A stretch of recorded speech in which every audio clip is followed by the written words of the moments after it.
Hello everyone. Today we shall discuss about algebra, that is chapter 11. Here is the introduction part. That so far we have studied about numbers and shapes. We have learned numbers, operations on numbers and properties of numbers. We applied our knowledge of numbers on various problems in our life. The branch of mathematics in which we studied numbers is arithmetic. We also learnt about figures in 2 and 3 dimensions and their properties. The branch of mathematics in which we studied shapes is geometry. Now we begin to study of another branch of mathematics. It is called algebra. The main feature of this new branch which we are going to study is the use of letters. Use of letters will allow us to write rules and formulas in a general way.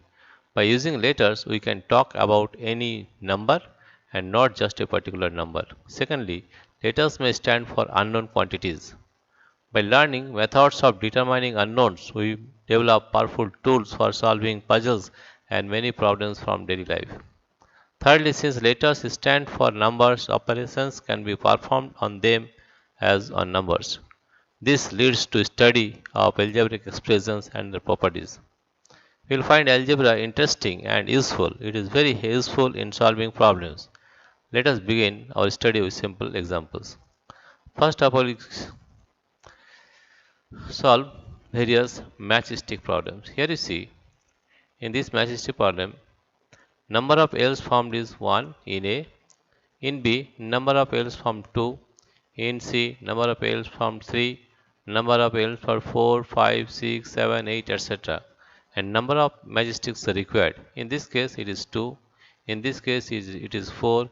In this case, it is 6. In this case, it is 8, 10, 12, 14, 16. Right? We can write in another way that number of matchsticks required equal to 2 into number of L's. Right? If one L is made of n equal to 1 and if two L's are made of n equal to 2 and so on. Thus n can be a natural number 1, 2, 3, 4, 5. Then we can write number of matchsticks required is 2n. Right? Instead of writing 2 into n, we write 2n. Note that 2n is same as 2 into n. Right? That is, for n equal to 1, the number of matchsticks required is 2 into 1. For n equal to 2, the number of matchsticks required is 2 into 2. For n equal to 3, the number of matchsticks is required 2 into 3. And for n equal to n, with the number of required matchstick is 2n. In this way, you can find various problems. The idea of a variable, right? In the above example, we found a rule to give the number of matchsticks required to make pattern of L's. The rule was number of matchsticks required is equal to 2n. Here you can find that here n is the number of L's in the pattern and n takes the values 1, 2, 3, 4, etc. Let us look at table 1 once again. In the table, the value of n goes on changing or increasing.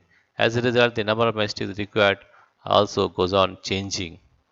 N is an example of a variable. Its value is not fixed. It can take any value 1, 2, 3, 4, etc. We wrote the rule for the number of matchsticks required using the variable n. The word variable means something that can vary or change. The value of a variable is not fixed. It can take different values. We look at another example of matchstick patterns to learn more about variables. Here you see. Here number of C's formed is 1, 2, 3, 4, etc. 5, 6, 7, 8. Number of matchsticks required 3, 6, 9, 12, 15, 18, 21, 24. Right? Now you can say that number of matchsticks required is 3n. She has used the letter n for the number of C's and n is a variable taking on values 1, 2, 3, 4. Right? Therefore, that is 3n. Here in this case also you see f, the number is f. 1, 2, 3, 1, 2, 3, 4. 1f, 4 matchsticks. 2f, 8 matchsticks. 3f, 12 matchsticks. Therefore, the rule for this f is 4n. And n is the variable and 4 is the constant. Right? More examples of variables. One may use any letter as m, l, p, x, y, z, etc. to show a variable. Remember, a variable is a number which does not have a fixed value. For example, the number 5 or the number 100 or any other given number is not a variable.